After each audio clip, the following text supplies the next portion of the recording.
नमस्कार, जय हिंद, जय भारत, वंदे मातरम। और त्रिशूल आरडीएस के इस हिंदी संस्करण वाले वीडियो में आप सभी लोगों का बहुत बहुत स्वागत है। दोस्तों, हमारे यहाँ इस चैनल पे जो नए नए जुड़े हुए सब्सक्राइबर्स हैं, उनसे ये मैं कहना चाहता हूँ कि त्रिशूल आरडीएस ये जो हमारा चैनल है, उसमें जो आरडीएस है, आरडीएस स्टैंड्स फॉर राष्ट्र, धर्म और समाज। राष्ट्र, धर्म और समाज यानी नेशन, सोसाइटी और रिलीजन। रिलीजन, आप देखिए, रिलीजन का मतलब तो बहुत ही छोटा है, धर्म तो बहुत ही विशाल है, व्यापक है, उस पर हम इवेंचुअली बात करेंगे ही। लेकिन एक बात कहना चाहता हूं कि ये जो हिंदी संस्करण है, ये बहुत ही इंपॉर्टेंट है दोस्तों। और मेरी आप सभी से रिक्वेस्ट है कि वैसे तो अभी तक अगर आप देखेंगे हिस्ट्री में इस चैनल के, तो आप पाएंगे कि बहुत सारे वीडियोस मराठी में हैं, लेकिन हम अब कोशिश करने वाले हैं कि रेगुलरली थोड़ा कंटेंट हम हिंदी में भी लाएंगे, ताकि हमारे जो हिंदी भाई बहन हैं उन तक हमारा मैसेज पहुंच सके, क्योंकि ये हमारे नेशन के लिए बहुत ही इंपॉर्टेंट है दोस्तों। भारत के लिए, हमारे राष्ट्रहित के लिए हम जो कंटेंट इस चैनल पर लगातार अपलोड करते हैं, वो हमारे राष्ट्रहित के लिए बहुत बहुत इंपॉर्टेंट है। तो मराठी में कंटेंट तो रहेगा ही, लेकिन साथ ही साथ हमारी कोशिश ये रहेगी कि हमारे पूरे भारत तक हमारा मैसेज पहुंचे, ज्यादा से ज्यादा भारतीय लोगों तक हमारा ये राष्ट्रहित वाला जो मैसेज है वो पहुंच सके। इसलिए हम हिंदी भाषा में कुछ कंटेंट रेगुलरली आपके सामने पेश करते रहेंगे। तो मेरी आपसे गुजारिश है सभी भारतीय भाई बहनों से कि आप इस चैनल को, अगर अभी तक आपने सब्सक्राइब नहीं किया है, तो प्लीज प्लीज प्लीज कृपा करके आप इस चैनल को सब्सक्राइब कीजिएगा, देश हित के लिए, राष्ट्र हित के लिए। ओके, तो ये आह्वान करने के बाद हम आज के इस विषय को शुरुआत करेंगे। दोस्तों, आज आपको पता ही है, आज टीचर्स डे है। तो टीचर्स डे के मौके पर हमारे नेशन के बारे में, हमारे एजुकेशन के बारे में और इन लार्जर पर्सपेक्टिव हम सब लोगों के बारे में एक बहुत ही इंपॉर्टेंट और रोचक ये कंटेंट आज आपके सामने हम पेश करने वाले हैं। तो कृपा करके आखिर तक बने रहिएगा और इस वीडियो को लाइक करना, सब्सक्राइब करना और अपने दोस्तों को और रिश्तेदारों को ये वीडियो शेयर करना ना भूलें। धन्यवाद। तो हम में से बहुत लोग यही सोचते हैं कि भारत कभी एक राष्ट्र था ही नहीं, बल्कि अलग अलग राष्ट्रीयताओं के मिक्सचर से हमारा देश बन गया। ऐसा लगता है बहुत सारे लोगों को। और कुछ लोग तो ये भी मानते हैं कि भारत 1947 में आजादी मिलने के बाद ही राष्ट्र बन गया। ये जो सारा कंफ्यूजन है, उसे कुछ लोग जानबूझकर फैलाते हैं। अनजान भारतीय लोग पीढ़ी दर पीढ़ी कंफ्यूजन में फंसते आ रहे हैं। आप पाएंगे ऐसे कई सारे लोग, आप पाएंगे, आपके घर में पाएंगे, आपके आजू बाजू पाएंगे। पहले तो यह समझना जरूरी है कि राष्ट्र यानी नेशन और राज्य संस्था यानी स्टेट, इन दोनों में क्या फर्क है। स्टेट का मतलब है एक खास जगह पर, यानी भूमि पर, लैंड पर, वहां के लोगों को एक खास तरीके से गवर्न करने वाली एक सिस्टम। उस लैंड पर वो गवर्निंग सिस्टम सबसे इंपॉर्टेंट होता है। यानी कि जमीन, लोग, गवर्नमेंट और सॉवरेनिटी, ये चार चीजें मिलकर एक स्टेट बनता है। और ये चार फैक्टर्स स्टेट के लिए बहुत बहुत जरूरी होते हैं। इनमें से अगर एक भी फैक्टर मिसिंग हो तो स्टेट नहीं बन सकता। खास बात यह है कि ये चारों फैक्टर्स दिखाए जा सकते हैं। मैप्स में हम बॉर्डर्स देख सकते हैं और उन्हें मेजर भी कर सकते हैं। लोग भी रियल होते हैं, उनकी काउंटिंग हो सकती है। गवर्नमेंट सिस्टम भी मिनिस्टर से लेकर चपरासी तक हम देख सकते हैं। लेकिन सॉवरेनिटी, ये जो एक इंपॉर्टेंट फैक्टर है स्टेट का, वो शायद डायरेक्ट ना दिखे, लेकिन उसे हम फील तो जरूर कर सकते हैं। सिंपल वर्ड्स में अगर कहा जाए तो हर देश के गवर्नमेंट का वर्ड उस देश के बॉर्डर्स के अंदर फाइनल होता है, उसकी रिट फाइनल होती है और उसी को सॉवरेनिटी कहा जाता है। राष्ट्र का मामला थोड़ा सा डिफरेंट है, थोड़ा सा अलग है। अगर कोई कहे कि राष्ट्र कहां है दिखाओ, तो तुरंत जवाब देना हमें मुश्किल होगा, क्योंकि राष्ट्र वो चीज है जो दिखती नहीं, मेजर नहीं कर सकते हम, और फिर भी वो रियल होता है, इट एग्जिस्ट्स। एक जबरदस्त फीलिंग है राष्ट्र। हमारा दिल ही राष्ट्र का सबसे बड़ा आधार है। जमीन, लोग, गवर्नमेंट या सॉवरेंटी, ये फैक्टर्स हो या ना हो, राष्ट्र को उससे कोई फर्क नहीं पड़ता।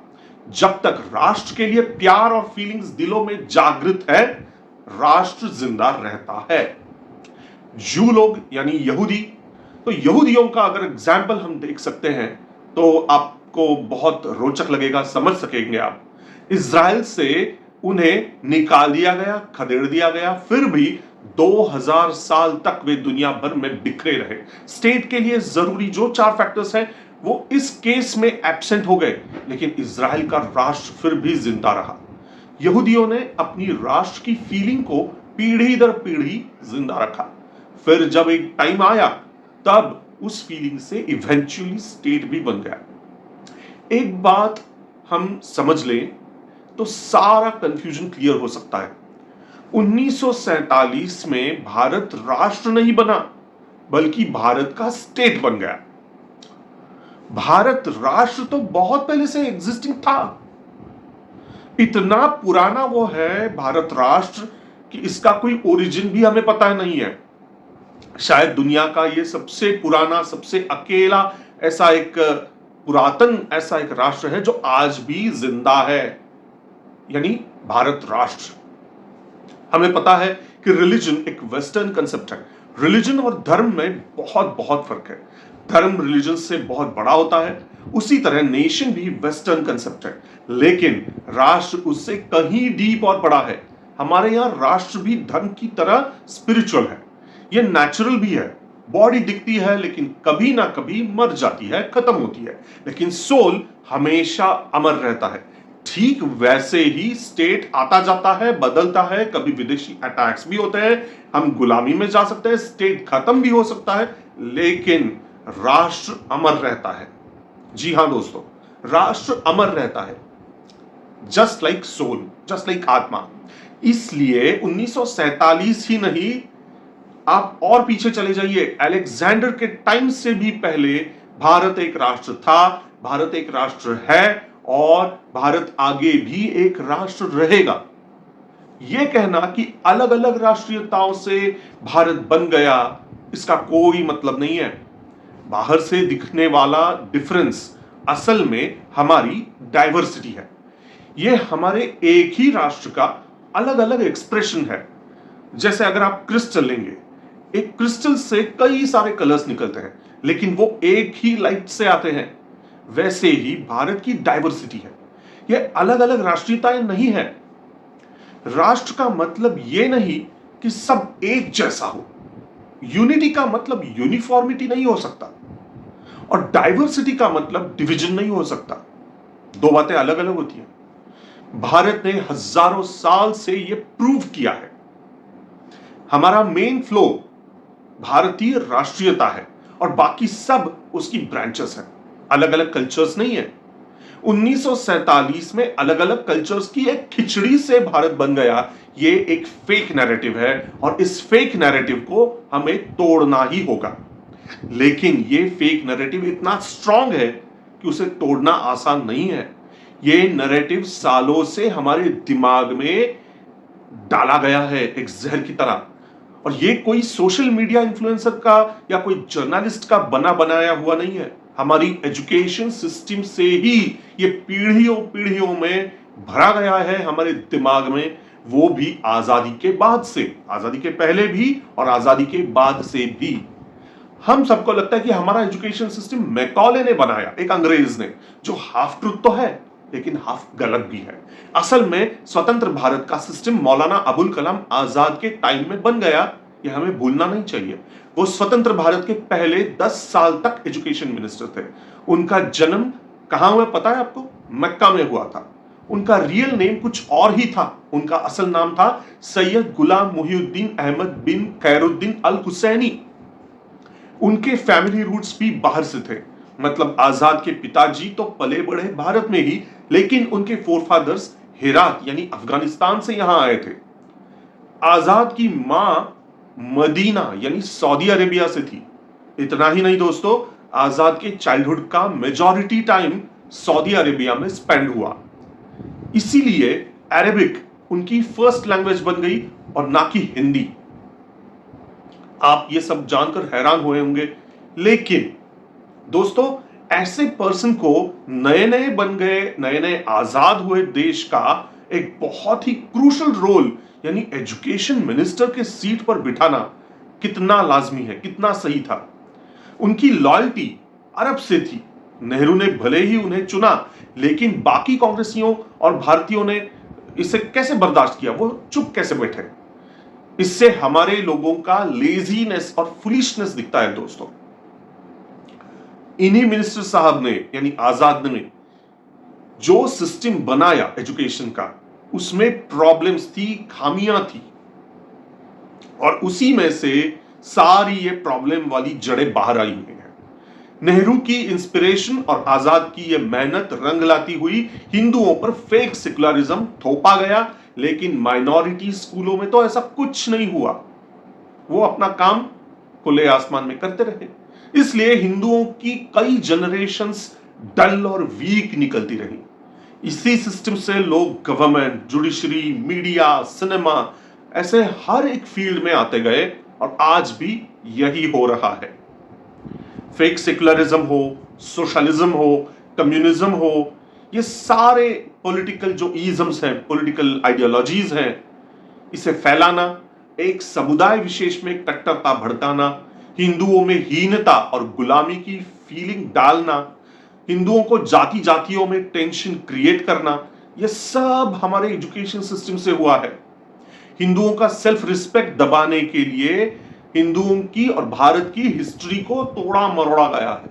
आज तक मुगल और प्री मुगल इन्वेडर्स की हिस्ट्री को बहुत ज्यादा ग्लोरीफाई किया गया है, बहुत हाइप किया है, उनके क्राइम्स को छिपाया गया है, भारत के रियल हिस्ट्री को इग्नोर किया गया। स्वतंत्रता आंदोलन की हिस्ट्री भी वैसे ही पढ़ाई गई जैसा वो चाहते थे, यानी सो कॉल्ड अहिंसावादी, सो कॉल्ड सत्याग्रही मूवमेंट पर ज्यादा फोकस डाला गया। उस मूवमेंट को और उसके लीडर्स को हद से ज्यादा ग्लोरीफाई किया गया, और दूसरी ओर सशस्त्र आंदोलन की हिस्ट्री को दबाया गया, टेक्स्ट बुक में दबाया गया, टेक्स्ट बुक में उस हिस्ट्री पे फोकस नहीं डाला गया। स्कूल्स, कॉलेजेस, यूनिवर्सिटीज अब सिर्फ एजुकेशन सेंटर्स नहीं रहे हैं, बल्कि नक्सली, जिहादी और वोक लिबरल्स की फैक्ट्रियां बन गई हैं। जी हां दोस्तों, सिर्फ पॉलिटिकल चेंज से कुछ नहीं होगा। जब तक इन फैक्ट्रियों को क्लीन नहीं किया जाता, चीजें अपने आप नहीं बदलने वाली। लेकिन जैसा मैंने अभी कहा, राष्ट्र एक सनातन सत्य है। इसे जितना आप दबाओगे, जितनी चुनौती उसे मिलेगी, यह फिर से उभर कर आएगा, फिर से चमकता रहेगा। पिछले 10 साल में भारत ने जो बड़ी प्रोग्रेस की है ग्लोबल लेवल पे, उसके पीछे एक रीजन ये भी है कि हम सबकी राष्ट्रनिष्ठा और हमारी राष्ट्रभक्ति। अगर ये राष्ट्रभक्ति की फीलिंग हमारे एजुकेशन सिस्टम में अगर घोल दी जाए और बढ़ जाए, तो भारतीय सबकॉन्टिनेंट का फ्यूचर बहुत ज्यादा ब्राइट हो जाएगा। दोस्तों आपकी इस विषय पर क्या राय है, ये मुझे जानने में बहुत दिलचस्पी है, और आप हमसे जुड़ सकते हैं। आपकी राय, आपके कमेंट्स और आपके जो विचार हैं, वो आप कृपा करके please please please comment box में जरूर शेयर कीजिएगा। हमें आपके विचारों को पढ़ने का इंतजार रहेगा। तो आइए मिलते हैं दोस्तों अगले वीडियो में। हम मिलेंगे, आपसे जल्द ही मिलेंगे, और तब तक हमें आज्ञा दीजिए। और इस वीडियो को का अंत करते हुए महादेव जी से प्रार्थना करता हूं, हर हर हर हर महादेव।